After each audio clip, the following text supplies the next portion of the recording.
High, what I eat in a day, day 31। চলুন দেখে নিই আজকে সারাদিন কি খাওয়া দাওয়া করলাম। সকালে খেলাম ব্রেড, শসা, অল্প একটু মুগ কড়াই সেদ্ধ, আমন্ড এবং ডিম সেদ্ধ। কিছুক্ষণ বাদে টক দইয়ের লস্যি খেয়ে নিলাম। পরে খেলাম কুলেখাড়া পাতার রস।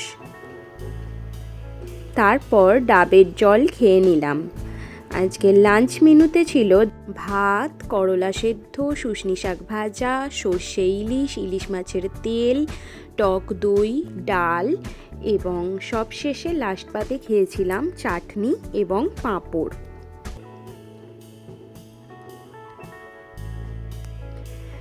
ফলের মধ্যে পেয়ারা এবং মুসাম্বি লেবু খেয়ে নিলাম। বিকালে খেলাম এনসিওর ডায়াবেটিক কেয়ার। সন্ধ্যায় খেয়েছিলাম মুগ কড়াই সেদ্ধ, মুড়ি এবং বাদাম ভাজা ও অল্প একটু ফুরুলি।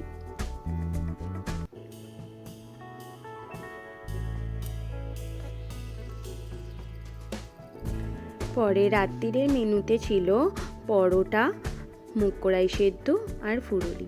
চলুন, গুড নাইট।